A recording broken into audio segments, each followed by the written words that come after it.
Ito guys, maraming salamat nga pala sa lahat ng mga sumusuporta sa ating channel. At guys, ito nga pala sa mga nagpapa-shoutout guys.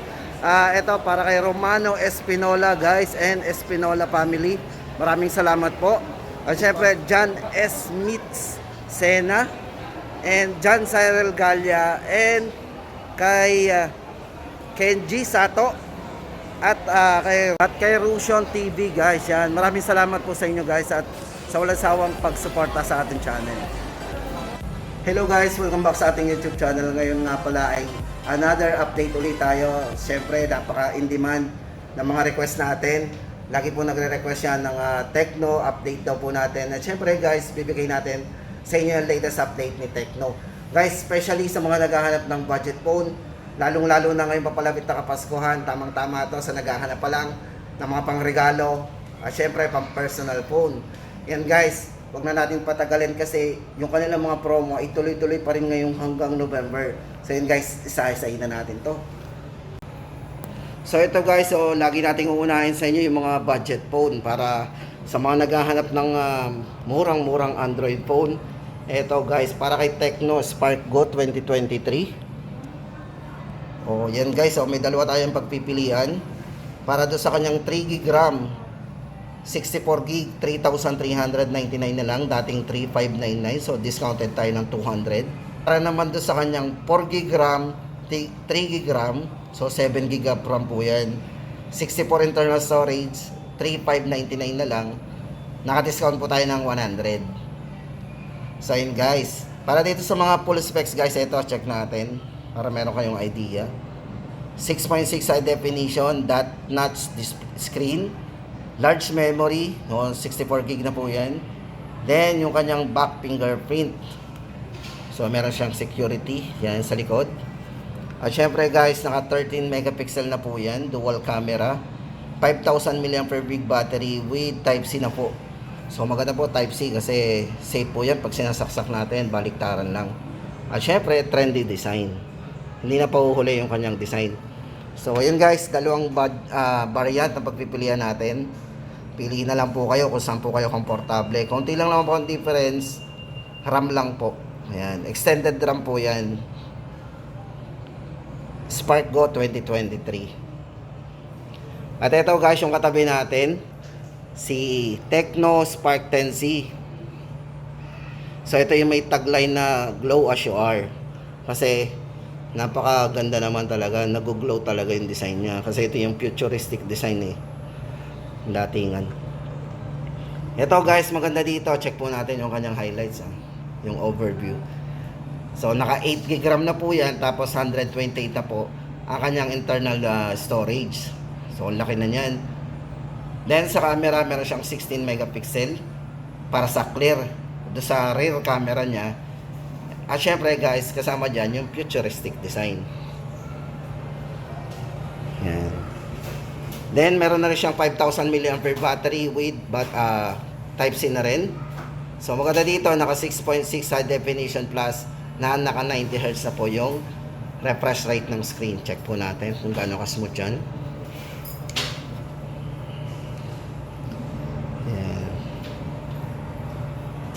So, napaka-smooth nga naman. Siyempre guys, medyo maliwanag din talaga yung display nito. Ito, maganda dito guys. Discounted ng 200. From 4,199, mas bumaba pa, 3,999 na lang. Yan. Ulitin natin, Spark 10C. Yan. Tapos ito guys, Spark 10 Pro. So ito din, kasama rin sa mga tagline na nag-glow as you are. Yan, Tecno, 16GB RAM. So maganda dito guys, naka 16GB RAM po yan. Original RAM po nito is 8. Then, meron siyang add-on na 8GB RAM. Then maganda dito guys, isa pa is 256 na po ang internal storage niya. O, diba? Sobrang laki. No need na po, halos hindi na tayo maglagay ng memory card dyan. Then, sa kanyang selfie, mataas yung kanyang selfie camera kasi meron siyang 32MP high definition glowing selfie. At syempre sa chipset guys, strong gaming processor, naka Helio G88 na po yan. At syempre sa design, yan, ulit natin, shiny design, classy and shiny design. So ipapakita po natin sa inyo yung design na yan.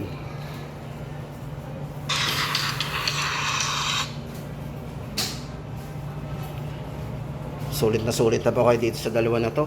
Yan, sa mga nabanggit natin, syempre depende na po sa budget na kaya natin. Pero kung kaya naman po natin yung mag-ipon-ipon, pwede na yan. Mas mataas na po tayo. So dito guys, 7.5, naka-discount po tayo ng 500. Yan. Tuloy-tuloy pa rin po yan. Kaya guys, lagi tayong tumutok sa ating channel kasi once na magkaroon ng pagbabago or may bago, ay i-update natin. Yan. Guys, update natin Spark 10 Pro, 6,999. At ito naman guys, doon sa Common series, ito, lagi nating inaano, itong dalawa na to, for Common 20 Pro, yan. So, maganda dito guys, kay Common 20 Pro, 8,999 lang ang price. Ito guys, kasi naka-AMOLED display na po yan. Then yung kanyang security, yan. Para doon sa kanyang security, meron na po siyang fingerprint on screen. So, usually ginagamit po sa mga mid-range na doon ang security. At syempre guys, naka 16 GB RAM na din, 256 po ang kanyang internal storage. Then ang kanyang video recording guys, ito ay naka 2K portrait video. Then camera 64 megapixel para sa kanyang night portrait camera. Gaming chipset naman po, MediaTek Helio G99. Subok na naman po natin yan na pag yan talagang ginamit ay nasa mga gaming gaming phone. At para sa design guys, ito check natin.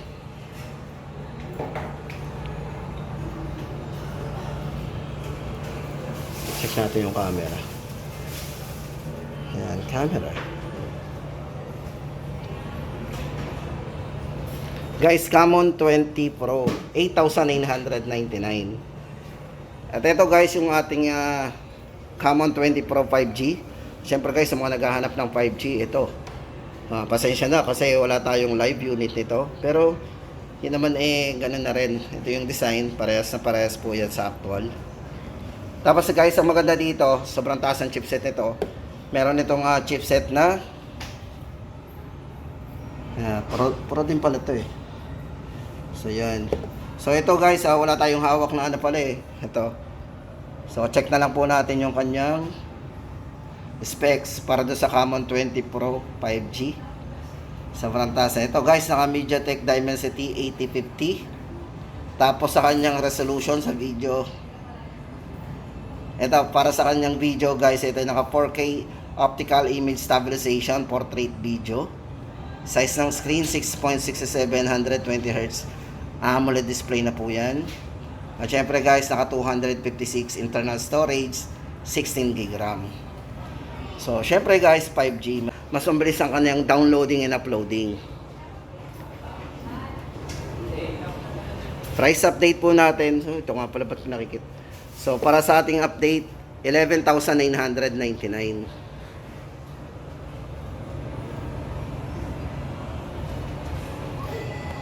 Tapos guys, ito maganda, good news to. Itong tatlo na to sa hilera natin.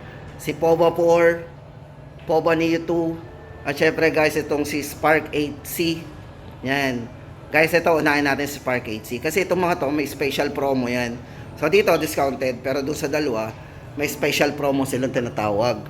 So guys, dito for Spark 8C, may tatlo tayong variants sa pagpipilian. So bago natin umpisan yung kanyang mga presyo, check muna natin yung design. Yan. Pero guys, yung actual nito, maganda yung actual talaga nito. Ito nga lang syempre, medyo matagal ng display to, kaya may tape. Yan. Pero syempre, maganda yung actual nito pag nakita nyo sa bagong open. Yan. Guys, ito for Spark 8C. Guys, sa camera, meron siyang 13 megapixel AI dual camera. 5,000 mAh long lasting battery. Size ng screen nito, 6.6. Na naka 90Hz na po yung refresh rate. O, diba? Tapos, yan. Check na po natin yung tatlong variants na pagpipilian natin dito. Good news to guys, kasi naka-sale pa rin po yan. Dating 4,799, yun po yung 64 gig. 3,899 na lang. Tapos yung 4 gig RAM, 64. Dating 5,999, ngayon po ay 5,199. At yung malaking internal storage, 4 gig, 128. Dating 6,499, ngayon po ay 5,499 na lang. So naka-discount po tayo ng 1,000. So yun guys, ano pang hinihintay natin? Check na po natin yan sa, dito lang po yan sa Lipa.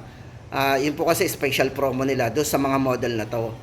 Yan, maring iba po yan sa mga ibang branch or sa mga ibang area. Yan, kaya check po natin. Tapos guys, ito yung sinasabi ko sa inyong dalawa. For Poba Neo 2, ito yung special promo niya from 6,999. Kapag cash payment po sila dito, less 800, so magiging 6,199. So check po natin yung kanyang specs. Kasi ito naka Helio G85 processor na po ito. Then 7,000 mAh battery. Taas nito parang sa tablet na po yung ano nito. Pero yung size naman ng screen to is ano lang, tama lang. 6 point. So size ng screen, check natin. Ito ay naka yun. Guys, size ng screen to 6.82. So taas ng battery niya, 7,000 mAh battery ang tawag nila. Then yung kanyang RAM guys, naka 11 GB RAM na rin. Na 128 na po internal storage. Then yung kanyang refresh rate, naka 90 na din. Then yung kanyang touch sampling rate, tama-tama sa mga mahilig maglaro, 180 Hz na rin po yan. Dual speaker, syempre malakas po yan kasi naka dual speaker po yan. Then yung kanyang design guys, ito, naka laser vibranium design. So yun guys, magiging 6,199 kapag cash payment po tayo. So yun po yung mga special promo lang po ng store. So pwedeng bumalik yan or ano. Yan. Tapos guys, ito for Poba 4. Ito, good news. Yung bestseller nila before na 7,999. Ito po, pag cash din, magiging 7,199 na lang. Ito ay 8GB RAM, 128 na po internal storage. At para po sa kanyang specs, naka Helio G99 po yan. Gaming processor chipset. 6,000 mAh massive battery din, nataas na din. 13GB RAM at 128 na po. Then naka 90 Hz na rin po yung kanyang refresh rate at yung kanyang touch sampling rate 180 Hz na din po. Naka dual speaker. Yan, cutting edge speed design. Check po natin yung cutting edge speed design. Diba? So yun guys ang ating latest update sa mga gusto mag-avail po ng mga model na yan at sa mga naghahanap pa. Tapos guys, ito for Phantom. So ito common 20, common 19. As update po natin. At ito guys, para nga pala dito kay common 19 Pro, yung ito, itong 13,490 magiging 11,990. Yan, discounted na po. Tapos para doon naman sa Mondrian, yung 14,290 magiging ano na lang siya. Magiging 13,490 na lang po. So discounted pa rin po. Ulitin natin, guys, magiging 13,490 na lang po siya sa Mondrian. So yun guys, ang ating latest update dito. Ito po, silipin na rin natin yung kanyang specs. Naka 64 megapixel po yan, triple night camera. Naka Helio G96 para sa gaming processor niya. Size ng screen, malaki na rin po, 6.8. Ayan. At syempre guys, naka 5,000 mAh battery with 33 watts fast charging. So yun ang update natin guys sa Common 19 Pro. At ito guys, syempre for Phantom X2 5G. So ito yung pinakamurang top of the line nila, 32,999. Yan. Ito po naka-curve 120 Hz na po yung refresh rate. Then maganda dito guys, naka-AMOLED screen. Ito, check natin. Napakaliwanag. Tapos yung kanyang chipset, naka-Dimensity 9000 5G. Usually ginagamit talaga sa mga flagship chipset yan. 64 megapixel RGBW para sa kanyang ultra night portrait lens. So Phantom X2 5G guys. At ito guys, para naman kay Poba 5 Pro 5G, price update natin dito, 9,999. So yun pa rin ang ating price. So ito guys, hindi ko lang may pakita sa inyo yung actual unit kasi wala tayong display nito. Gagawa natin ang paraan. Maglalagay tayo dito sa screen ng video niyan. Yan. Para makita natin yung unboxing niya. Yan. So para sa ano natin guys, ito sa kanyang specs, check mo natin. Ito guys, para sa specs, yan, 5,000 mAh battery. Sa kanyang charging capability guys, ito 68 watts ultra charge. Sobrang taas na yan.